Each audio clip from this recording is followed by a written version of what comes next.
and welcome to Meet the Author, a program that is brought to you by Quincy Access Television and the Thomas Crane Public Library. During the show, we will highlight authors and their work. Copies of their books are available for checkout at the Thomas Crane Public Library. Also, the library hosts book clubs for all ages, and you can find out more information about them if you visit the library's website, thomascranelibrary.org. A murder mystery in Malden, Massachusetts. That's the topic of this discussion with author Bill Powers. Bill, I want to welcome you to Quincy Access Television. Thank you, Mark. I'm honored to be here. Really am. You're an author, but this book, you have actually a couple books to your credit, and we'll talk a little bit about that in a bit. But you're a retired detective lieutenant. Yes, sir. From the Mass State Police. Right, and that basically has been, I guess, the material that has appeared in your books, correct? Yes, yeah, it's all, it's true crime. Uncut, unfiltered, it's the way we work. It's the way the business is done. And the book we are talking about today is When the Smoke Cleared. Talk first, before we get to the book, talk about your background. I guess we'll start with how you got into crime solving. So when I was a young child, my dad was a Boston police officer and went on to become a Boston police detective. And I honestly, from the time I'm old enough to think about what I want to do for a living, I never thought of doing anything else for a living. Fortunately for me, cards fell in the right way at the right time, and I was able to become a police officer. My goal was to follow in my father's footsteps and be a Boston police detective, but under the circumstances back in 1974, it wasn't going to happen. But I did have an opportunity to join the state police, which quite honestly at the time I thought they were road guys that pulled you over on the way down to the Cape. I had no idea the depth of investigation work that they did, and I sort of fell into something that I never anticipated, but I can't imagine a better professional life than the life I led. We should mention that in the title of the book, When the Smoke Cleared, began as a arson investigation. It started out as a call to the fire department for a fire in a function room of a small condo complex in the old Malden Mills in Malden, Mass. And when the firefighters got there, it had somewhat extinguished it itself thanks to the heavy sprinkler system. But there was a very, very strong odor of an accelerant which smelled like gasoline. And the Malden detective, John Rivers, who was the first detective on the scene, also was an arson. He specialized in arson as well, and had a great relationship. He trained the fire department, and when you see something that looks like it may be, criminal in nature, don't mess up the scene and give me a call. And that's exactly what happened. And John was an old friend of ours, unit to unit, and he initially called in our state fire marshal's office, which is another unit of troopers, and they came and brought the accelerant sniffing dog, Lucy. And as the water receded and the smoke cleared, certain things became evident, some staining, some red staining, that they thought something preceded this fire because furniture had been tipped over, etc. Something preceded it. And again, because of the great relationship we had, we are a homicide unit, but it looked as though there's more to this than just a fire. Something happened that was a significant, that resulted in a significant amount of blood, and it was in several locations that we possibly have a homicide here. And as folks will find out when they pick up a copy of the book, led to a murder of a 14-year-old. Yes. It was a very long, tedious investigation, but all of us from the very beginning recognized not that we would have a 14-year-old victim. The problem that we had was we had blood. We had what appeared to be a crime scene. We had no victim. We had no reported people missing. We had nobody showing up at a hospital or at the medical examiner's office with significant injuries or death. But we investigated it from that very moment, which is what we do, as though it would be a homicide. Because if we didn't and found out 9 months later or a year later there was a homicide there and we hadn't collected the evidence and we hadn't done the interviews and the canvassing and developed a person of interest, if you will, then we had nothing. So from the very get-go, we were on this as though it was a homicide. And talk about the process. You mentioned interviews. As I read the book, I realized it's interviews and then more interviews, sometimes even with the same people over and over. What's more usual than not in a homicide investigation is you go back and you talk to people 2 times, 3 times, as many as 8 and 9 times as you get ready. And you do that not because they're not what they said you don't trust, but maybe you didn't ask all of the right questions. Maybe they were going to learn more information, or we were going to learn more information that would bring you back to ask more questions. Way back when I was a young trooper, starting off in these cases, the feeling used to be you never go back and talk to somebody twice because then you think that you're basically accusing them of lying the first time, and that isn't the case. And it's all in how you present to someone that we don't distrust you, we don't think you're being dishonest, but we've learned this, and you take it from there. And so in this case, we had done the initial canvass, which you do all the time, and we probably interviewed between 50 and 60 people on the initial canvass. Put together, cobbled some things together, and I would say by the end of the day, we had someone that was definitely a person of interest. But again, we had no body, we had no weapon, we had no motive, and we had no eyewitnesses. But we had a person of interest, which is unusual. It's not usually the way it works. And then we built from that. I guess talk about how real life differs from what folks might see on TV and a TV crime drama. I can't say that it differs completely, but pretty much. Because what you see on TV is whether it's an hour show or it's a news report at night. You're getting a 45-second blurb, it's going to be followed up on the next day, and then more news happens and they go away from it. There was another case that the other book is about that involved a homicide of several people. And everybody figures, well, you got the guy in custody, you're done. No, and not even close, because we still have to prove that case beyond a reasonable doubt, every single bit of it. And so it is worked as hard as you can possibly work on a case. And that case, while yes, we had the person in custody right away, the defense was going to be one of insanity. And so that kind of, it adjusts the way that you prepare for a trial, because we need to show the background that led up to, the background of the person, what led up to that, by going back through computer records, by going back through telephone records, on and on and on. But we're working these things for months and months and months. And then when you come up for trial, you basically have to pretty much start all over again. You pull everything back out, and then working with the district attorney, then a game plan is put together for how you're about to present this in the courtroom. So it's a ton of work. When you mentioned trial, there is something called case prep and trial prep. So case prep is the body of work. It's everything that we have done, everything we have put in. And you'll see in the book, Adrienne Lynch, who is the protagonist and also the assistant DA, is meticulous to a fault about everything she does in every case she has. And she knows this isn't a secret. She can drive you crazy with her requests. They're not demands, but pretty close. But every time you go back out and you do a follow-up on something she wants, there's the aha moment that it either closes the door or it opens the door, but you can feel strongly that nothing is going to happen at a trial. There's not going to be a Perry Mason moment where you didn't do something. It's all going to be there.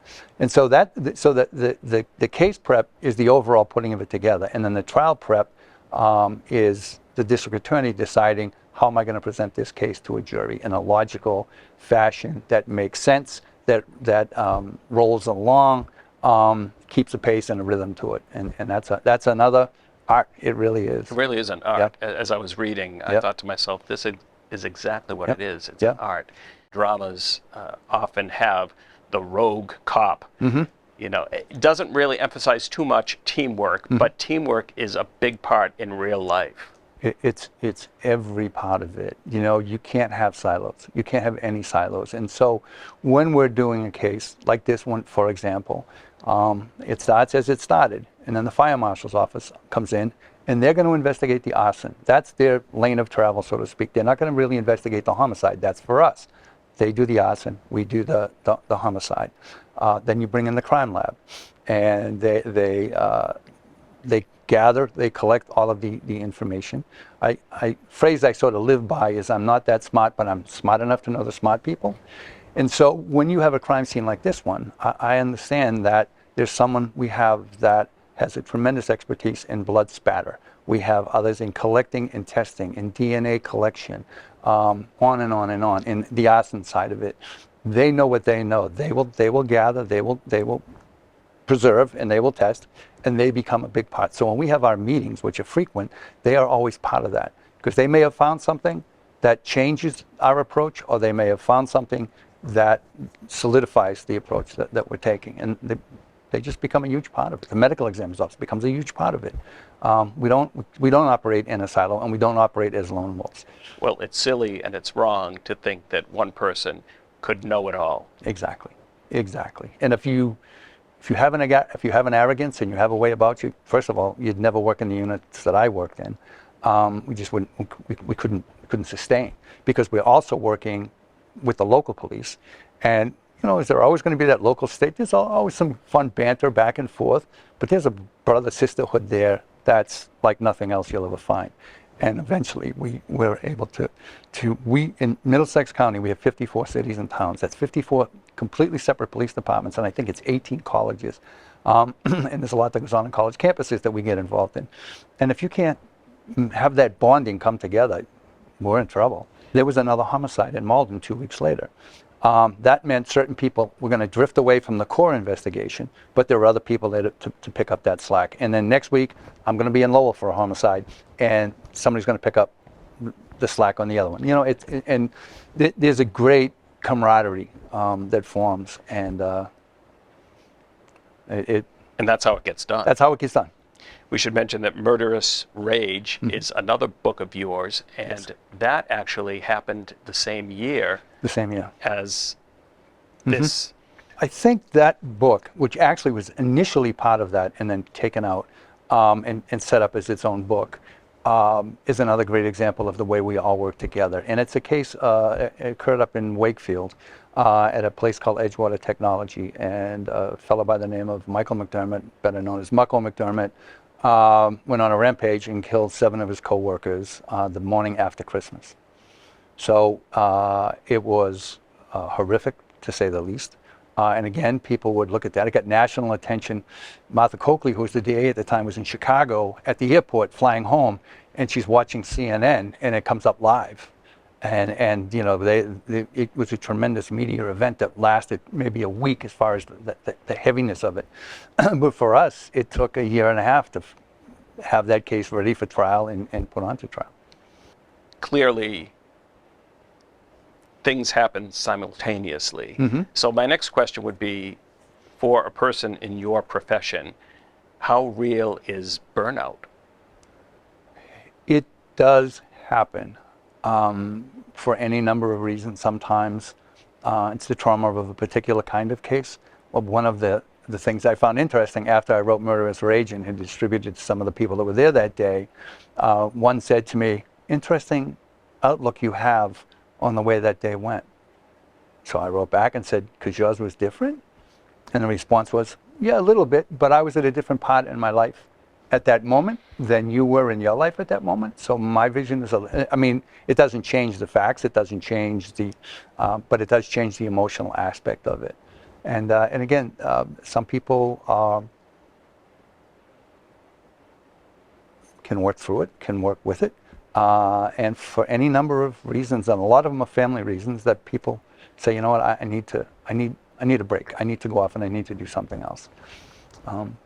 But in the book, the young trooper, Duke Donahue, was less than a year in the unit, and he 22 years later runs the unit. He has my old job, you know what I mean? And he's been there all along. So it's I do have a thought to it, just talking about the trial, and I suppose securing the witnesses and the folks from the industry that would provide testimony that would be beneficial. How, I mean, there's a budget, correct? How is Yes. that determined? And It, clearly to have people testify, especially professionals in the industry, does require money. Yes, and so that's as they say, that's a decision way over my head. But there is a certain amount of money that the DAs have, and they have to be judicious about how it's distributed, because you never know what the next big case is going to be that comes along, and you've got to stay within a mandated budget. In this case, we were extremely fortunate in that, and again, it's how friendships are built. A sergeant from our fire marshal's office, and they investigate all fires, right? All arson fires. So a good deal of their work is done that results in civil. We're arguing millions of dollars about the burning down of a building kind of thing. And so they're working with insurance people all the time. They're working with experts from outside the law enforcement field. And in this particular case, that sergeant who had the dog Lucy that day was telling him about it. And by this time, we had found our victim and were moving forward. And when he found out about that, he said, how can I be involved? How can I help? And he's someone that in the private industry commanded tremendous amount of money, and for us was willing to come in and basically pay his expenses. And that was a huge benefit for us, because otherwise it's our experts versus their experts, and you'll see in the book the timing of things was extraordinary. And if the jury would have believed one set of experts, we were in a good position. If they believe the other experts, well, that would change, that potentially was going to change their mind away from their findings. So it is critical. And it's the same with medical experts when they're brought on board on cases, because there is, it's not a finite amount of money. You know what I mean? And even judges who, in many cases, will provide the medical, the money for, or authorize the money for the medical payouts. There still has to be an end in sight, that, a financial end in sight. And So how does a detective lieutenant, I suppose, either switch over or include writing in what he or she does? for me, I'll say it comes down to, well, if not me, then who? Because this is the kind of a book I've wanted to see written for the longest time, to show true crime, to show true life. This is the way that it really works. And I haven't really seen one. I've seen books written by people who aren't in the profession that are good books, looking in at it, but I'm looking at it from the inside out. And if I didn't write it, I would be bothered for the rest of my life. That this story didn't get told. And we've been talking mostly about the police part of it and the prosecution part of it, but the victim and the victim's family, I think, is the best part of the book, because we're talking about a family that was troubled, and they made a decision. They had several other children that they needed to pull their act together. And they need to be the best parents that they could be and raise a family, and they've done that. The fact that you said that, there are lives, real people's lives involved. Yes, and that, I don't know that I know I wouldn't have written this or couldn't have written this without their approval and without their assistance in writing it. Now that said, and people who read it will see it, there's nothing sugar-coated. They were from the very beginning said, we understand, we were trouble. We were a family. We're like every other family, right? There's bumps and bruises and this and that, but I think the thing I'm proudest of the writing is that what the family has written back to me, and we've met with them since Adrian and I went down and had lunch with them. Getting their approval of the work that was done and in honor of their daughter is huge for me. And just talk about writing and your profession. You've written in the past, and it hasn't been books. Right. I grew up in a family of writers. I have an aunt and an uncle, now passed, but professional writers. My older brother, professional writer for the last 50 years. So I was comfortable. I've always been comfortable in that phase. I'm not comfortable in the trades. I can't hammer and nail. I can't do any of that stuff. But this is a place that I felt, and again, If not me, then who? I'm uniquely positioned to be able to write this. And fortunately, my family was overwhelmingly good to me. It took 6 years to write this because I still work. I worked full time as I was writing this book on weekends and very early in the morning. But I'm not getting any younger in this book, and this story had to be told. And I suppose you might have thought to yourself, who else could deliver this perspective? Exactly. Exactly. Very, very, very much so. And people that are friends, people in the business, if you will, that have read it, when they write back to me or they talk to me, it's about, boy, it brought back so many memories of that case and other cases, but the camaraderie, the friendship, the way we work together. And that's, again, if nothing else, I want people to understand that we're not one-trick ponies, we're not lone wolves. We work together and we work with families, and that is an aspect. You know, people say, "Oh, how do you go to these crime scenes all the time?" And yeah, they're never nice, they're never good, and some of them are horrific. But it's not so much about the visual part of that day; it's dealing with the families later that day and going off and into the future and making friendships in many cases that you never would have anticipated. But that's the hard part. That's where I think more people get the burnout than anywhere else, is that they were real people and were investigating their deaths. And in this case, 14-year-old girl, her life just started. Just started. And you know, I think it's easy, and this is what I hope people take from the book. It's easy to say, oh, 14-year-old, you know, she was runaway, she was this, she was that, right? And we all do that. I mean, and then you get to know the story, and you get to know more about her as a person. And we should mention there are pictures of her. There are pictures of her in the book, and I purposely chose, and the family was great to provide them, just pictures of her and a couple of family members.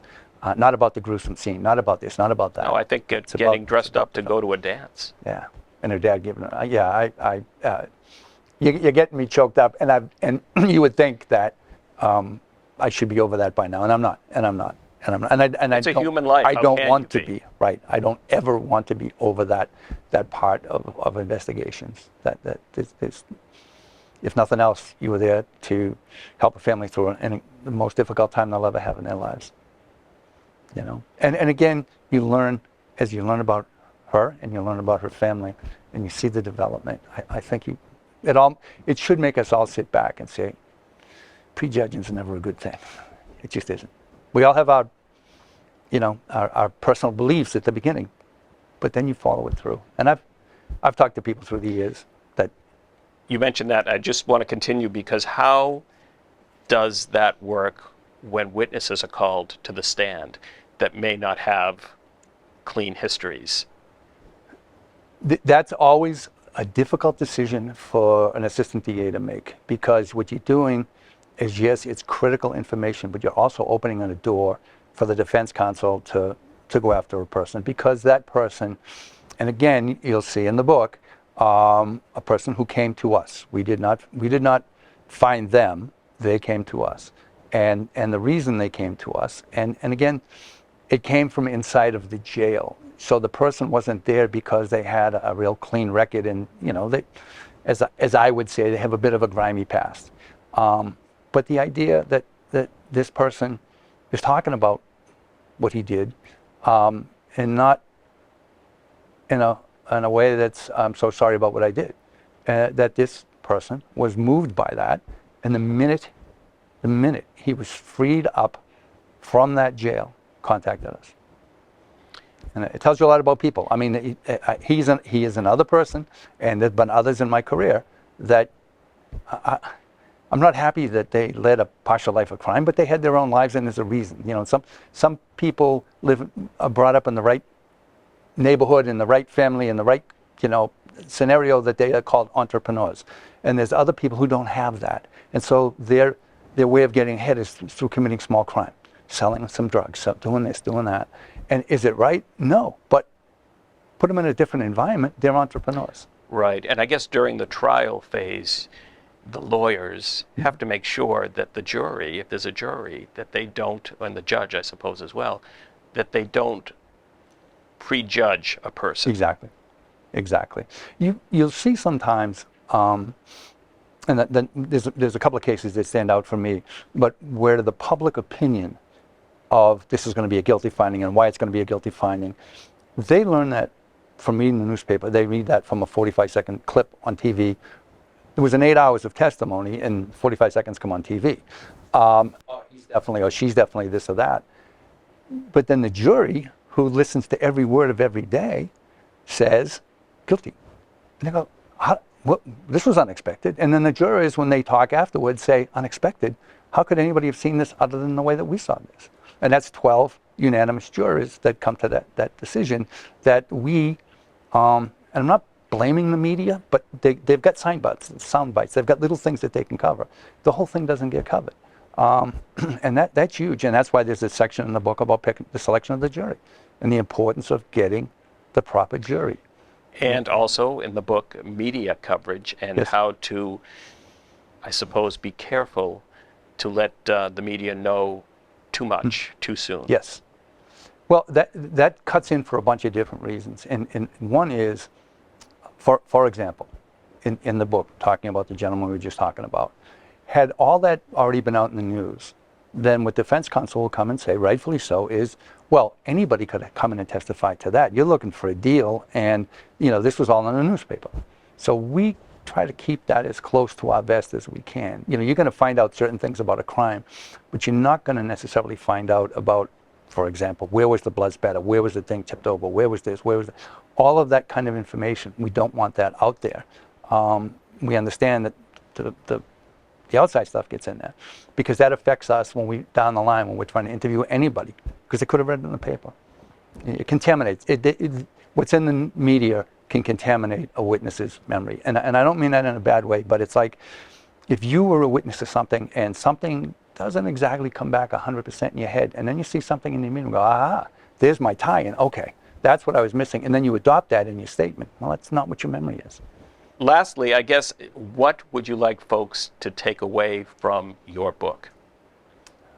I think more than anything, and I think this is an exceptional book for, not because of the writer, but because it's a tutorial. It teaches people what goes on in an investigation, what goes in, almost as importantly, if not more so, in a courtroom.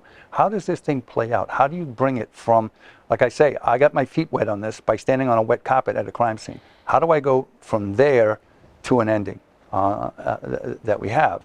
And understand that there's a lot that goes into it. And it's not, again, not one or two people. It is a huge grouping of people. I believe in this case we had 51 witnesses.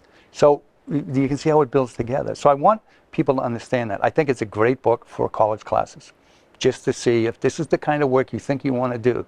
This is what it takes. This is, it's not watching a TV show and saying, oh, I want to be that guy. Right. Do you? And I guess my final question, are there more books in the works? That's a real good question, because the answer is, I don't know.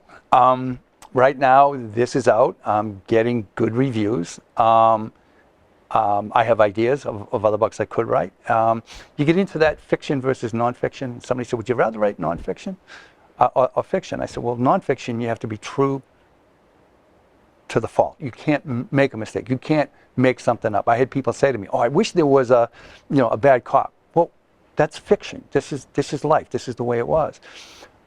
But then I also say, if I could write fiction, then I have a few unsolved cases that I could end the way that I wanted to, and everything would be fine.